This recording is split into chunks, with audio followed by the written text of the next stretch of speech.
여러분과 함께 기도의 사귐이라는 제목으로 은혜를 나누겠습니다. 지난주는 기도를 하나님과 우리의 소통이라는 관점에서 살펴봤습니다.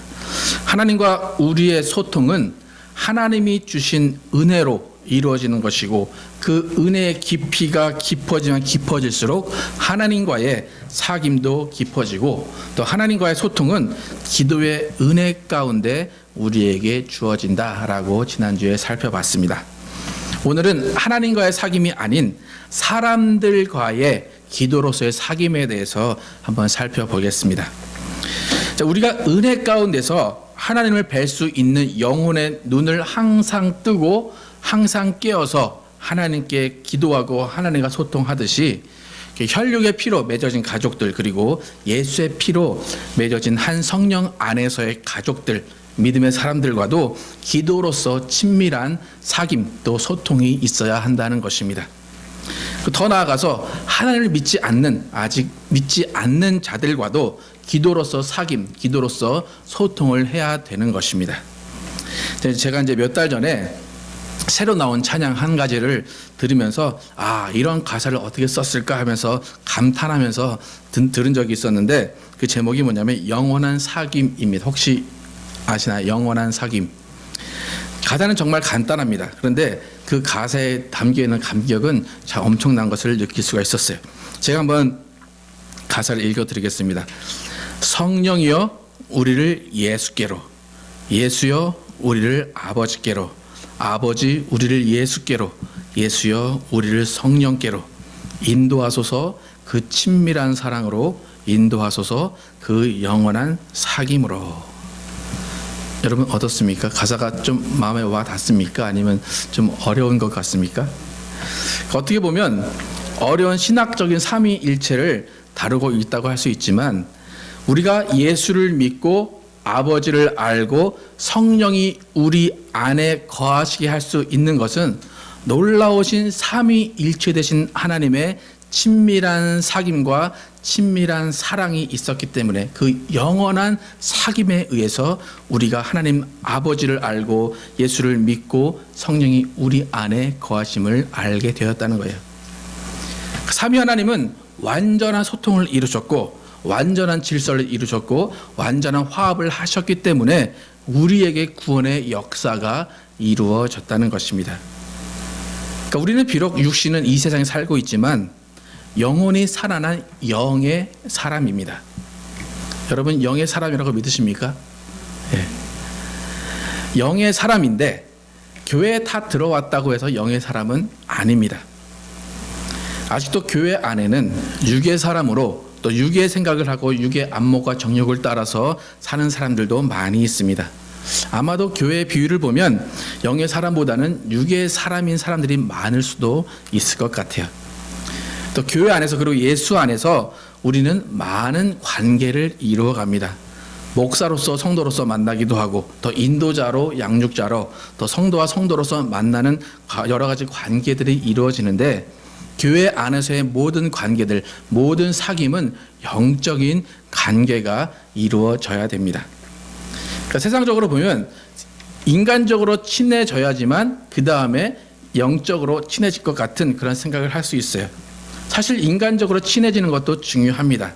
인간적인 신뢰와 사귐이 있어야지만 영적인 관계, 또 영원한 그 관계가 이루어질 수 있다고 볼 수도 있어요. 하지만 많은 경험을 통해서 많은 교회와 성도들이 교회 안에서 관계가 실패하는 이유는 영적인 관계가 아닌 인정에 이끌리고 사리사욕에 이끌린 관계를 가졌기 때문에 많은 관계가 실패하는 것을 우리는 볼 수가 있다는 것입니다. 그래서 제가 이제 강조하는 것 중에 하나가 뭐냐면, 성도들 간에 교회 안에서 너무 사적으로 친해지지 말라라는 것을 여러 번 당부를 합니다.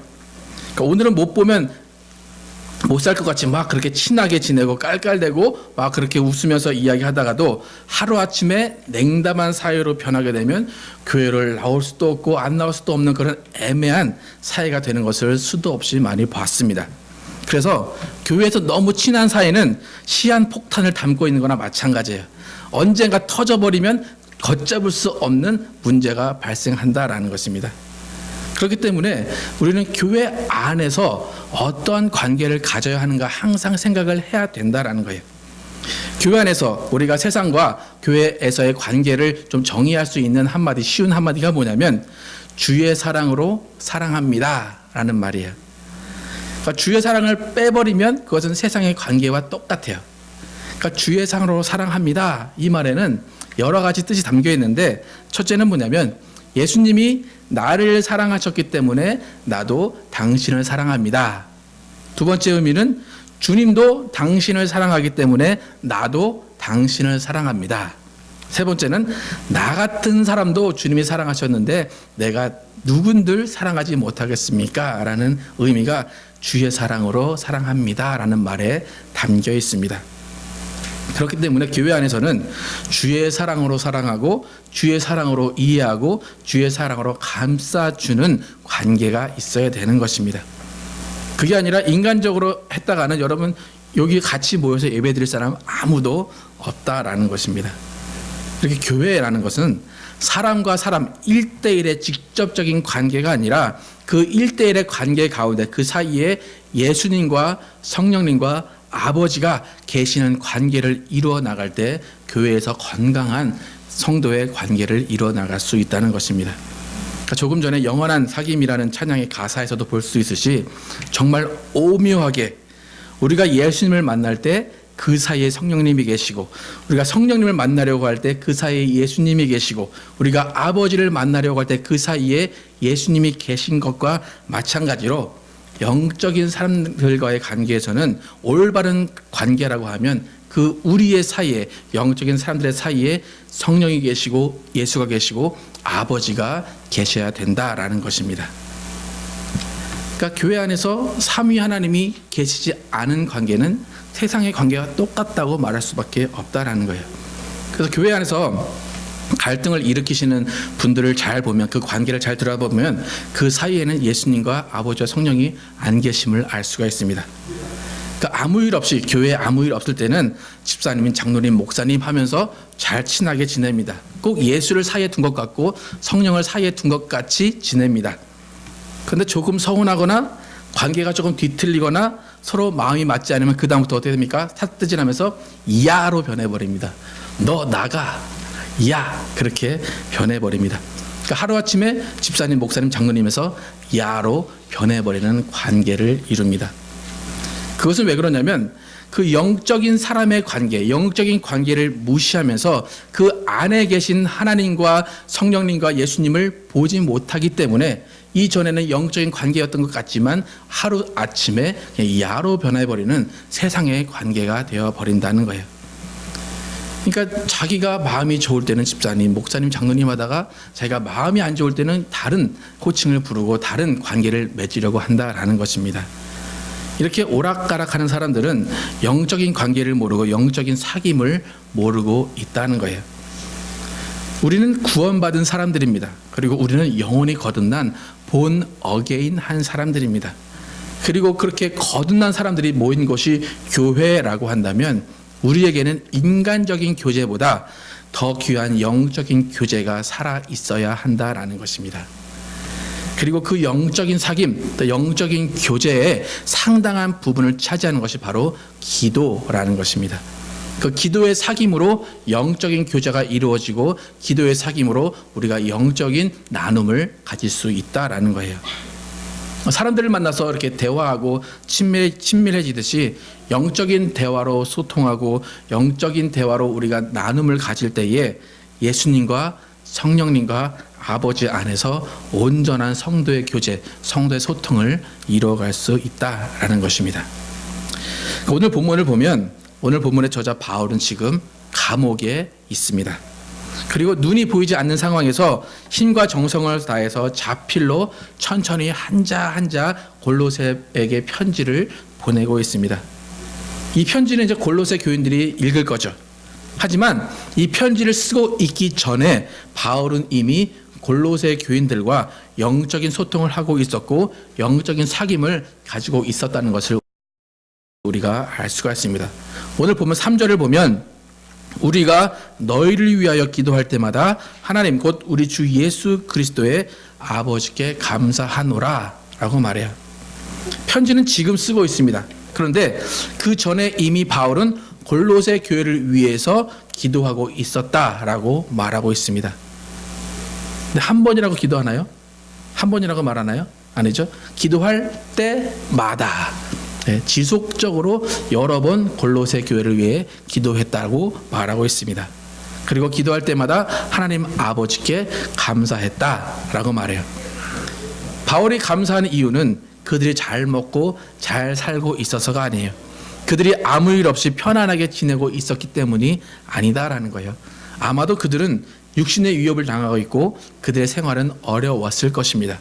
하지만 그들은 그들의 영혼이 하늘에 갈 것을 소망해 두고 그것을 바라보면서 그들의 영혼 안에 있는 복음을 가지고 기뻐했기 때문에 바울은 그 사실에 감사했다라고 말하고 있습니다.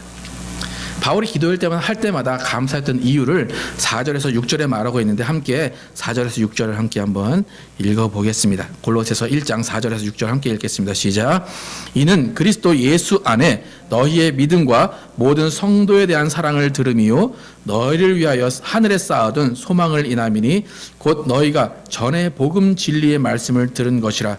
이 복음이 이미 너희에게 이르매 너희가 듣고 참으로 하나님의 은혜를 깨달은 날부터 너희 중에서와 같이 또한 온 천하에서도 열매를 맺어 자라는도다. 바울이 골로새 교회를 생각하면서 감사한 것은 인간적으로 화합을 잘해서 인간적으로 친하게 지내서가 아니에요. 4절에 보면 누구 안에라고 말합니까? 예수 안에라고 말합니다. 예수 안에서 믿음이 자라나고 예수 안에서 모든 성도의 사랑하는 모습이 있었기 때문에 감사한다라는 거예요. 예수로 인한 믿음, 예수로 인한 사랑이 교회 안에 가득하고 교회가 예수 안에서 바로 서 갔기 때문에 감사했다라는 거예요. 또 5절의 모습을 보면 골로새 교회가 가지고 있는 소망, 그것은 이 땅이 아닌 하늘의 소망을 뒀다라는 것입니다. 이들은 지금 에바브로로부터 복음과 진리를 전해 들었습니다. 그리고 그 복음을 가지고 하늘의 소망을 두고 달려가고 있다라는 것입니다. 또 6절을 보면 이렇게 예수 안에서의 믿음과 사랑의 관계로서 그들은 자신들을 희생하면서 열매를 맺어가고 있는 신앙을 했기 때문에 그들은 하나님께 감사할 수 있었고 바울도 그들을 통해서 감사할 수 있었다라는 것입니다. 지금 잘 보면 바울은 몸으로는 갈 수 없습니다. 그들과 인간적인 사귐을 가질 수가 없습니다.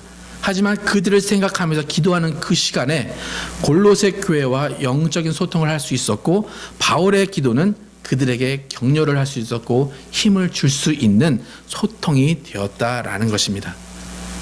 근데 혹 이렇게 생각할 수 있어요. 바울은 사도였으니까 당연히 그들을 위해 기도하는 것이 당연하다. 영적인 가르침과 영향력을 미쳐야 되기 때문에 당연히 바울은 기도해야지 라고 말할 수 있습니다. 그런데 바울은 그저 바울 혼자 그 자신만 골로새 교회를 위해서 일방적으로 기도하거나 일방적으로 그들을 생각한 것이 아니었어요. 바울 또한 그들의 기도를 필요로 했고 영적인 소통과 기도의 사귐이 지속적으로 이루어 나가기를 소망했다는 것을 알 수 있습니다. 바울이 정말로 골로새 교회의 기도를 필요로 했었는지 한번 저번 주 본문이었던 골로새 4장 2절과 3절을 함께 읽어보도록 하겠습니다. 골로새서 4장 2절과 3절 읽겠습니다. 시작. 기도를 항상 힘쓰고 기도에 감사함으로 깨어있으라. 또한 우리를 위하여 기도하되 하나님이 전도할 문을 우리에게 열어주사 그리스도의 비밀을 말하게 하시기를 구하라. 내가 이것을 인하여 매임을 당하였노라. 바울과 디모데를 위해서 골로새 교회가 기도해 주기를 원했다. 우리를 위하여 기도해라 라고 말했습니다. 그들의 영혼이 깨어서 기도해라 라고 했는데 그 깨어서 기도하는 중에 우리를 위해서 기도해 줘라. 전도할 문을 열어주사 그리스도의 비밀을 말하게 하시기를 구하라. 구할 것까지 친절하게 알려주었습니다. 그러니까 바울과 그 사도들이 전도하면서 핍박과 환난에 있을 때에 골로새 교회 기도를 통해서 전도의 문이 열리고 예수 그리스도의 비밀이 골로새 교회의 기도를 통해서 전도의 문이 열리고 예수 그리스도의 비밀이 전해지도록 기도해달라라고 기도를 요청했다는 것입니다. 바울이 괜히 예의상 이제 편지를 마칠 때 너희 우리를 위해서 기도해줘라 예의상 한 말이 아니에요. 자신의 기도가 정말 골로새 교회에 영향을 미쳤던 것처럼 골로새 교회의 기도가 자신의 사역에 영향을 미칠 것을 믿고 간구해달라라고 이야기했다라는 것입니다. 그러니까 바울과 이 골로새 교회의 이 영적인 사귐과 기도의 사귐처럼 각 교회와 각 영혼들 사이에도 정말 영적인 사귐과 기도의 사귐이 있어야 할 것입니다. 그것이 정말 영적인 사람으로서 영적인 관계를 가져나가는 올바른 관계입니다. 제가 이제 작년 땡스기빙 때 하커헤지 연합 예배 때 이제 영어로 이제 설교를 했었는데 그때 들으신 분들은 아시겠지만 그 영어 설교의 내용이 뭐였냐면 저희 교회에 출석하셨던 한 자매님의 이야기를 영어로 설교를 했습니다. 이제 하나님을 믿지 않았던 그 자매님이 어려운 상황 가운데 처했을 때 그 하나님을 믿지 않는 그 자매에게 주위에 있던 하나님을 믿는 친구들이 그 자매에게 공통적으로 던졌던 한마디, 그 한마디에 의해서 그 자매님이 하나님을 믿는 사람으로 변했습니다. 그 주위 믿는 자들이 그 자매님에게 던졌던 한마디는 뭐였냐면 내가 너를 위해 기도할게 라는 거였어요. 내가 너를 위해 기도할게. 그 한마디 때문에 하나님이 궁금해지고 기도가 무엇인가, 기도가 무엇이길래 모든 사람들이 나한테 이 공통적인 말을 하는가 라고 생각하면서 하나님이 궁금해지기 시작했어요. 사실 이제 내가 너를 위해 기도할게 이 말은 딱히 위로할 말이 없어서 그냥 던지는 말일 수도 있습니다. 하지만 세상에서 사용하는 수많은 위로와 격려와 칭찬과 사랑의 말을 뒤로하고 우리가 내가 너를 위해 기도할게 라는 말을 한다는 것은 그것은 우리 자신이 하나님의 능력을 인정하고 있고 우리 자신이 정말 하나님은 살아 계시다는 선포를 하는 것이고 우리 자신이 하나님의 능력을 그 사람에게 임할 것을 간구하고 있다라는 것입니다.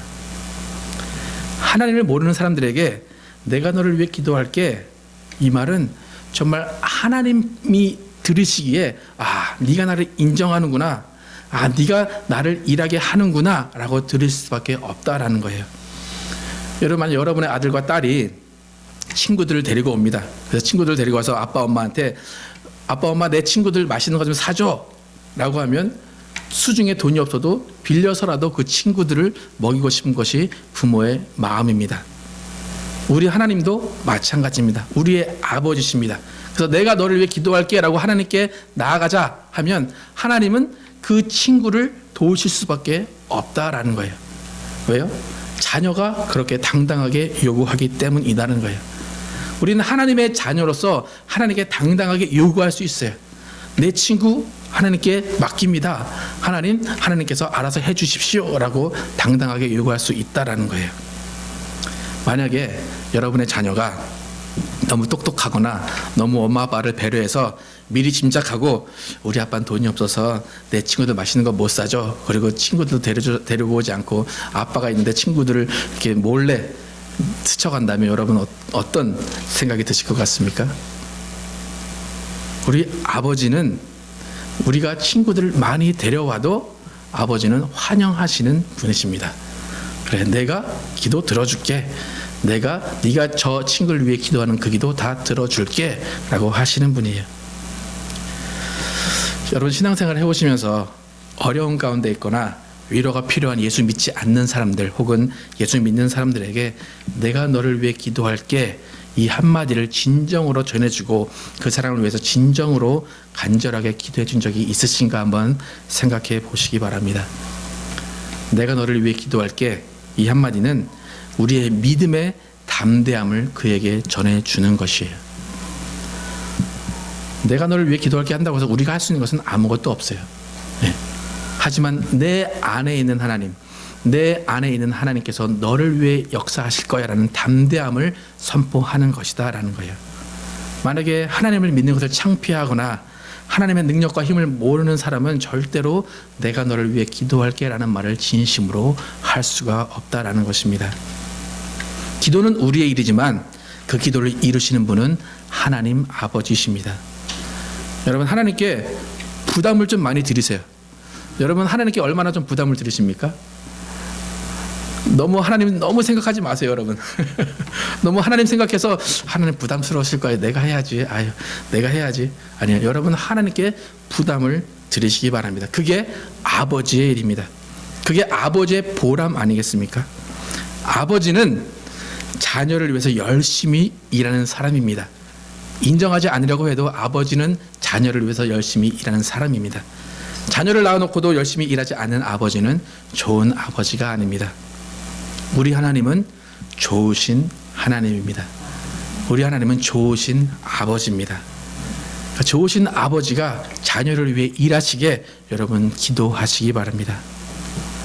우리가 정말 하나님 안에서 영적인 관계, 올바른 관계를 이루어나가고 믿지 않는 자들에게 내가 너를 위해 기도할게 라는 말을 한다는 것은 영적인 사귐, 기도의 사귐을 갖기를 원한다라는 것입니다. 우리는 과연 우리 교회 안에서 성도들과 기도로 맺어진 관계를 갖고 있는가, 기도의 사귐을 갖고 있는가 한번 생각을 해보시기 바랍니다.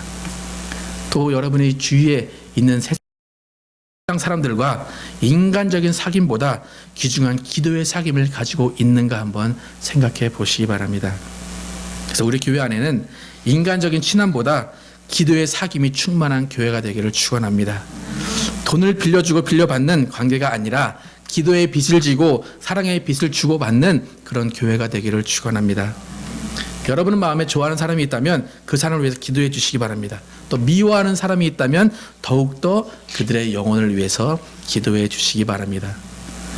그 믿음의 사람끼리 서로 기도를 주고받으면서 하나님을 바쁘시게 해야 교회가 건강하게 성장해 나갈 것입니다. 그리고 기도하는 가운데 서로를 생각하며 기도할 때 바울이 골로새 교회를 생각하며 기도했을 때 감사했던 것처럼 감사가 나와야지 다른 사람을 위해 기도하는데 한숨만 나오면 안 돼요. 우리가 기도할 때 정말 서로를 위해 기도할 때 그 하나님께서 그들에게 역사하시는 또 나에게 역사하시는 감사함이 넘쳐야 될 줄로 믿습니다. 그래서 우리는 삼위 하나님께서 영원한 관계를 가지고 영원한 사귐을 가지시고 영원한 우리를 통해서 우리에게 영원한 사귐의 그 혜택을 주신 것처럼 우리를 구원해 주신 것처럼 주위 사람들과 기도의 사귐으로써 함께 영원한 생명을 함께 누리는 여러분과 제가 되기를 예수 이름으로 축원합니다. 기도하시겠습니다.